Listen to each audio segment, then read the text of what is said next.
Hello, good afternoon. So today we are talking about a disease called Addison's disease. So Addison's disease is also known as primary adrenal insufficiency of hypoadrenalism and is a rare disorder of the adrenal glands. So the adrenal glands are two small glands which sit on the top of the kidneys. So these produce two essential hormones known as cortisol and aldosterone. The adrenal gland is damaged in Addison's disease, so it does not produce enough cortisol or aldosterone. Addison's disease can affect people of any age, although it's most common between the ages of 30 and 50, and it's also more common in women than men. So as I mentioned before, Addison's disease is caused by the damage to adrenal glands. So as part of the endocrine system, they make hormones that affect almost every organ and tissue in the body. So damage in these glands results in too little of the hormone cortisol and often aldosterone. So the adrenal glands are made up of two sections. So the interior, which is called the medulla, makes adrenaline-like hormones, and the outer layer, called the cortex, makes a group of hormones called corticosteroids. Corticosteroids include glucocorticoids, which include hormones such as cortisol, which affects the body's ability to turn food into energy. And these also play a role in the immune system's inflammatory response and help the body respond to stress. Then you have mineralocorticoids, and this includes aldosterone, which balances the body's sodium and potassium and keep blood pressure in a healthy range. You also have androgens, which in all people, the adrenal glands make small amounts of these sex hormones. They cause male sexual development, and they affect muscle mass, sex drive, which is known as libido, and a sense of well-being in all people. So sometimes the outer layer of the adrenal glands, known as the cortex, is damaged. So then it can't make these hormones in a condition known as primary adrenal insufficiency. This is usually a result of an autoimmune disease in which the body attacks people itself. People with Addison's disease are more likely than other people have another autoimmune disease. So other causes of adrenal gland failure include tuberculosis, infections, spread of cancer, bleeding, and medicine which blocks the body's ability to make glucocorticoids, such as ketoconazole and amidate. And also medicines which block the action of glucocorticoid in the body, such as mifepristone or Korlym.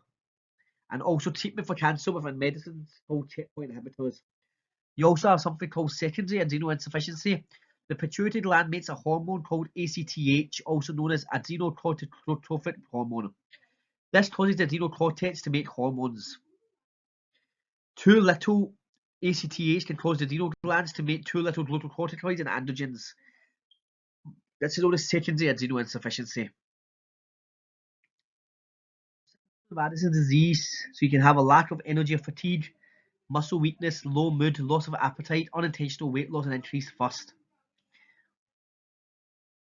As well as that, you can have salt cravings, hypoglycemia, abdominal pain, muscle and joint pain, irritability, depression, and loss of body hair or sexual issues. Diagnosis of Addison's disease, they usually look for hyperpigmentation, testing for hypotension, measure the levels of sodium, potassium, and cortisol.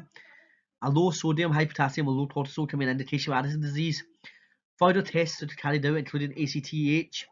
There's also the Synacthen stimulation test and thyroid function test. I'll go over these in a bit more detail. For blood tests, these will measure the blood levels of sodium, potassium, cortisol, and ACTH. Blood tests can also measure antibodies related to autoimmune Addison's disease. The ACTH tells the adrenal glands to make cortisol.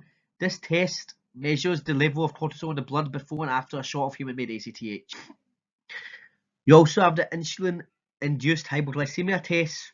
So this test is done to find out if the pituitary gland is causing secondary adrenal insufficiency. This test involves checking blood sugar and cortisol levels after a shot of insulin. Imaging tests can also take place where a CT scan of the stomach area checks the size of the adrenal glands and looks for other issues. An MRI of the pituitary gland can test for secondary adrenal insufficiency.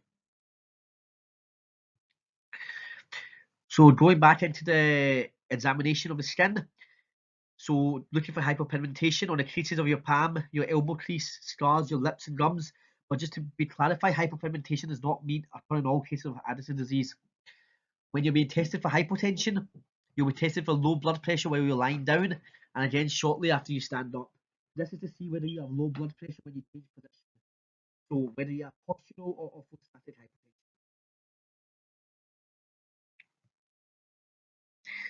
So looking at the Synacthen stimulation test, so if cortisol in your blood is low and the symptoms strongly suggest Addison's disease, then you get a Synacthen stimulation test to confirm diagnosis. So basically they refer to an endocrinology unit, right? So this is a unit that specialises in the study of hormones. So synapsin is a synthetic copy of the ACTH hormone. So ACTH is naturally produced by the pituitary gland to encourage the adrenal glands to release cortisol and aldosterone. When synapsin is given, the adrenal glands should respond the same way as they would to ACTH by releasing cortisol and other steroid hormones into the blood. A blood sample will be taken and tested for cortisol before an injection of synapsin is given to the arm. Further blood samples will be taken and measure cortisol after 30 minutes and 60 minutes. A thyroid function test is also undertaken to see if it's working properly, your thyroid glands. So the thyroid gland is found in the neck. It produces hormones that control your body's growth and metabolism. People with Addison's disease often present with hypothyroidism, which is an underactive thyroid, where the thyroid gland does not produce enough hormones. Finally, looking at the treatment for Addison's disease, you usually have corticosteroid steroid replacement therapy. So corticosteroid medicine is used to replace the hormones cortisol and aldosterone that your body no longer produces. So that's usually given in tablet form 2 to 3 days. Hydrocortisone is usually used to replace the cortisol. Other possible medicines are pregabalin or dexamethasone. Aldosterone is also replaced with a medicine called fludrocortisone, and your GP can also ask you to add extra salt to your diet. Though studies have shown that if you're taking enough fludrocortisone medicine, this might not be necessary.